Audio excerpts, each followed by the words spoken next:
नमस्कार. तुमच्या सर्वांचे आपल्या चॅनेलवर स्वागत आहे. 19 एप्रिल एक असा दिवस जो काही लोकांच्या आयुष्यात अचानक धन, सुख आणि यश घेऊन येऊ शकतो.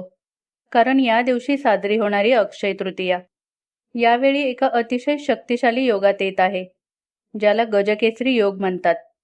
ज्योतिषांच्या मते गुरु आणि चंद्राच्या विशेष स्थितीमुळे तयार होणारा हा योग अत्यंत शुभ मानला जातो. हा योग धन, व्यवसाय, प्रतिष्ठा आणि प्रगतीच्या बाबतीत मोठे लाभ देणारा आहे. आणि सर्वात खास गोष्ट म्हणजे यावर्षी हा योग अक्षय तृतीयेला येत असल्यामुळे काही राशींचं नशीब अक्षरशः बदलू शकतं. चला तर मग जाणून घेऊया त्या भाग्यवान राशी कोणत्या आहेत. सर्वात पहिली रास आहे मेष रास. मेष राशीच्या लोकांसाठी हा काळ एक सुवर्ण संधी ठरू शकतो. मालमत्तेत गुंतवणूक केल्यास चांगला फायदा मिळू शकतो. आर्थिक लाभ होऊ शकतो. मनःशांती मिळू शकते आणि आरोग्यही चांगले राहू शकते. कुटुंबात संवाद वाढल्याने अनेक समस्या सुटू शकतात. दुसरी भाग्यवान रास आहे कन्या. कन्या राशीच्या लोकांना या काळात पैसे कमावण्याच्या आणि गुंतवणुकीच्या अनेक संधी मिळू शकतात.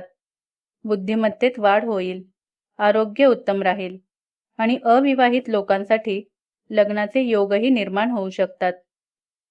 तिसरी रास आहे तूळ रास. तूळ राशीच्या लोकांसाठी पैशाची बचत वाढेल आणि लक्ष्मी मातेची विशेष कृपा राहील. भविष्यासाठी फायदेशीर गुंतवणुकीच्या संधी मिळू शकतात. कुटुंबात आनंदाचे वातावरण राहील आणि घरातील वडीलधारी मंडळींच्या आरोग्यात सुधारणा दिसून येईल. आणि चौथी भाग्यवान रास आहे धनुरास. धनु राशीच्या लोकांसाठी हा काळ करिअर आणि व्यवसायात यश देणारा ठरू शकतो. नफा वाढू शकतो, आत्मविश्वास वाढेल आणि तुमच्या व्यक्तिमत्वामुळे लोक तुमच्याकडे आकर्षित होतील. काही मोठ्या इच्छा पूर्ण होण्याची देखील शक्यता आहे. तर मित्रमैत्रिणींनो, या होत्या त्या 4 राशी ज्यांच्यावर या अक्षय तृतीयेला गजकेसरी योगाचा विशेष प्रभाव पडणार आहे. आता जसे मी तुम्हाला सुरुवातीला सांगितलं होतं तसा एक छोटासा उपाय सांगणार आहे. अक्षय तृतीयेच्या दिवशी सकाळी लवकर उठून स्नान करून लक्ष्मी मातेची मनापासून पूजा करा. शक्य असेल तर गोड नैवेद्य अर्पण करा आणि ओम श्रीं महालक्ष्म्यै नमः हा मंत्र 108 वेळा जप करा.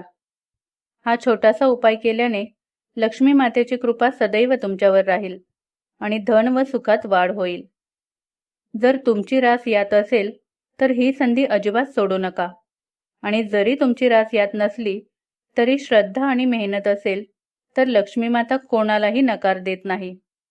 कमेंटमध्ये तुमची रास नक्की लिहा आणि व्हिडिओ आवडला असेल तर लाईक आणि शेअर करा व आपल्या अविरत प्रवाह या चॅनेलला सबस्क्राईब करायला विसरू नका.